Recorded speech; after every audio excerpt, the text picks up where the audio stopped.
Hello students. आज हम पढ़ने जा रहे हैं इंद्रधनुष। इंद्रधनुष क्या होता है और कैसे बनता है। तो हमारा चैनल है पीसी स्टडी पॉइंट। आपने अभी तक इसको सब्सक्राइब नहीं किया है तो सब्सक्राइब कीजिए, बेल आइकन भी दबाइए ताकि आपको सबसे पहले हमारी वीडियो का नोटिफिकेशन मिल सके और वीडियो को ज़्यादा से ज़्यादा शेयर करना ना भूलें। तो आज है इंद्रधनुष। तो इंद्रधनुष क्या होता है, कैसे बनता है, पहले तो वो देखते हैं हम। तो बारिश के दिनों में वर्षा होने के पश्चात पानी की कुछ बूंदें वायुमंडल में तैरती रहती है और जब सूर्य की किरणें इन बिंदुओं पर पड़ती है तो प्रकाश में अपवर्तन, ये हमने पढ़ रखा है, विक्षेपण, प्रकाश का 7 रंगों में बंटने की घटना को विक्षेपण कहते हैं, तथा पूर्ण आंतरिक परावर्तन, ये भी हमने पढ़ रखा है। इन तीनों घटनाओं के कारण इंद्रधनुष बनता है। तो जब सूर्य की किरणें जो बारिश में वर्षा की बूंदें तैर रही है उन पर पड़ती है तो प्रकाश के अपवर्तन, विक्षेपण और पूर्ण आंतरिक परावर्तन, इन तीनों घटनाओं के कारण इंद्रधनुष बनता है। अब सूर्य की किरणें इन बारिश के बूंदों में पड़ती है तो इसका क्या मतलब होता है, इसका यह मतलब होता है कि सूर्य जो होता है, सूर्य और इंद्रधनुष हमेशा एक दूसरे के विपरीत दिशा में होते हैं। तो इंद्रधनुष हमेशा सूर्य के विपरीत दिशा में बनेगा। अगर सूर्य पूर्व की दिशा में है तो इंद्रधनुष पश्चिम की तरफ बनेगा, और यदि सूरज पश्चिम की तरफ है तो इंद्रधनुष हमेशा पूर्व की तरफ बनेगा। तो आइए समझते हैं इसको एनिमेशन के साथ में किस तरीके से होता है। तो ये एक वर्षा की बूंद है, इस वर्षा की बूंद पर ये एक सूर्य से किरण आ रही है, सफ़ेद किरण आ रही है। तो यहाँ पर क्या होगा, देखिए यहाँ पर ये हो जाएगा इसका स्पर्श रेखा हो जाएगी। तो ये क्या हो जाएगा, अभिलंब हो जाएगा। तो ये हो गई स्पर्श रेखा और ये हो गया अभिलंब।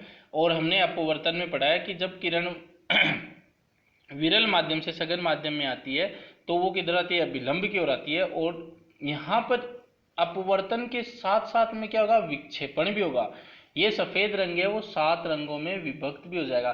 तो वो सीधी तो जाएगी नहीं क्योंकि अपवर्तन होगा यहाँ पे, तो वो इस तरीके से 7 रंगों में भी बट जाएगी। तो यहाँ पर क्या हो रहा है, अपवर्तन हो रहा है। अब हमने ये ऐसा पढ़ा है, अगर क्रांतिक कोण से ज्यादा के कोण पर कोई किरण आती है तो वापस उसी माध्यम में आ जाती है और उस घटना को बोलते हैं पूर्ण आंतरिक परावर्तन।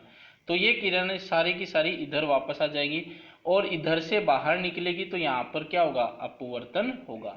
तो यहाँ पे ढंग से देखिए, एक बार अपवर्तन यहाँ पे हो रहा है, एक बार अपवर्तन यहाँ पे हो रहा है और एक बार यहाँ पर क्या हो रहा है, टोटल इंटरनल रिफ्लेक्शन, पूर्ण आंतरिक परावर्तन। तो इस तरीके से ये जो है इंद्रधनुष बनता है। इंद्रधनुष जो है पानी वर्षा की बूंदे जो है सफेद प्रकाश को 7 रंगों में तोड़ देती है। तो हमसे पूछ ले कि किन किन घटनाओं पर आधारित होता है, तो अपवर्तन, विक्षेपण और पूर्ण आंतरिक परावर्तन की घटनाओं पर आधारित होता है।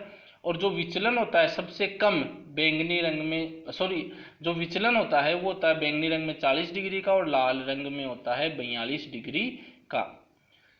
प्राथमिक, अब इंद्रधनुष जो होते हैं वो 2 प्रकार के होते हैं, एक प्राथमिक इंद्रधनुष और एक द्वितीयक इंद्रधनुष। तो प्राथमिक इंद्रधनुष की बात करें तो इसको समझने के लिए हम 2 वर्षा की बूंद लेते हैं। ये आ रही है 2 जो है सूरज से श्वेत प्रकाश। तो अब यहाँ पे क्या होगा, 7 रंगों में बटेगा। तो हमने क्या किया, केवल 2 ही रंग लिए। सबसे कम विचलन होता है लाल का, सबसे ज्यादा विचलन होता है बैंगनी रंग का, तो उन दोनों रंगों को हमने लिया है। ये जब सामने इस दीवार पर आएगी, वर्षा की बूंद के इस दीवार पर आएगी तो यहाँ पर क्या होगा, पूर्ण आंतरिक परावर्तन होगा। तो ये पूर्ण आंतरिक परावर्तन अगर वापस बाहर निकलने के बजाय बूंद के अंदर ही आ गई, अब इसका इस सतह पर, इन सतह पर क्या होगा, अपवर्तन होगा। और अपवर्तन होगा तो कुछ इस तरीके से ये बाहर निकलेंगे। और जो हमारा ऑब्जर्वर होगा, प्रेक्षक होगा, वो अगर आंख इसकी यहाँ पर है तो ये हो जाएगी ऑब्जर्वर की अक्ष, जो ये ब्राउन लाइन से दिखाई है। और यहाँ पर जो कोण बनेगा बैंगनी रंग के लिए वो 40 डिग्री का बनेगा और लाल रंग के लिए 42 डिग्री का बनेगा। तो सबसे ज्यादा कोण किसके लिए बन रहा है, 42 डिग्री के लिए। तो इंद्रधनुष की सबसे ऊपर वाला रंग कौन सा होगा, लाल रंग। और सबसे कम कोण बन रहा है बैंगनी रंग के लिए, तो सबसे नीचे वाला रंग कौन सा होगा, बैंगनी रंग। और बाकी के सारे कलर इनके बीच में आएंगे, तो 40 और 42 डिग्री के बीच में सारे कलर आ जाएंगे और हमें इंद्रधनुष 7 रंगों का दिखाई देगा। हमें याद ये रखना है कि प्राथमिक इंद्रधनुष में जो है, जब वर्षा की बूंदों पर आपतित होने वाली सूर्य की किरणों को 2 बार तो क्या होगा, अपवर्तन, और 1 बार क्या होगा, पूर्ण आंतरिक परावर्तन। 2 बार एक बार यहाँ पर अपवर्तन, एक बार यहाँ पर अपवर्तन, और यहाँ पर क्या होगा, पूर्ण आंतरिक परावर्तन। तो 2 बार अपवर्तन, 1 बार पूर्ण आंतरिक परावर्तन होता है। तो प्राथमिक इंद्रधनुष का निर्माण होता है। प्राथमिक इंद्रधनुष में लाल रंग सबसे बाहर की ओर, बैंगनी रंग अंदर की ओर होता है। और इसमें अंदर आने वाली बैंगनी किरण आंख पर 40 डिग्री का और बाहर वाली किरण आंख पर 42 डिग्री का कोण बनाती है। तो ये कोण हमें याद रखने हैं। ये जैसे एयरफोर्स वगैरह वगैरह में पूछे जाते हैं, एक किस घटना पे आधारित है वो याद रखना। और एक प्राथमिक इंद्रधनुष में 2 बार अपवर्तन होता है और 1 बार पूर्ण आंतरिक परावर्तन होता है। ये क्वेश्चन फिक्स क्वेश्चन है जो कि एग्जाम्स में पूछे जाते हैं ना। द्वितीयक इंद्रधनुष, सेकेंडरी रेनबो। सेकेंडरी रेनबो को समझने के लिए हम 2 वर्षा की बूंद लेते हैं और इसमें यही 2 प्रकाश की, श्वेत प्रकाश की किरण आ रही है। अब इसमें क्या होगा, यही 7 रंगों में विभक्त होगी। तो लाल रंग और बैंगनी रंग हमने लिया है, तो ये लाल रंग और बैंगनी रंग विभक्त हो गए। तो यहाँ पर अगर क्रांतिक कोण से ज्यादा होंगे, तो क्रांतिक कोण से ज्यादा होगा तो इनका क्या होगा, पूर्ण आंतरिक परावर्तन होगा। तो ये इनका पूर्ण आंतरिक परावर्तन हो गया। अब इस सतह पर दोबारा क्या होगा, पूर्ण आंतरिक परावर्तन होगा। तो ये दोबारा से पूर्ण आंतरिक परावर्तन हो गया। पूर्ण आंतरिक परावर्तन का हमने डिस्कशन कर चुके हैं। अगर किरण वापस उसी माध्यम में आ जाती है तो उसको बोलते हैं पूर्ण आंतरिक परावर्तन। तो यहाँ पर टकरा कर भी वापस बूंद के अंदर आ रही है और यहाँ पर टकरा कर भी वापस बूंद के अंदर आ रही है। तो 2 बार पूर्ण आंतरिक परावर्तन होकर फिर बाहर निकल रही है। तो यहाँ पर ये हो गया हमारा ऑब्जर्वर प्रेक्षक, ये हो गया उसकी अक्ष। तो यहाँ पर बाहर क्या है, बैंगनी रंग, और अंदर की तरफ क्या है, लाल रंग। तो प्राथमिक इंद्रधनुष से बिल्कुल उल्टा द्वितीयक इंद्रधनुष बनता है। कोण की बात करें तो कोण जो बनेगा वो बनेगा 51 डिग्री लाल रंग के लिए और 54 डिग्री बैंगनी रंग के लिए।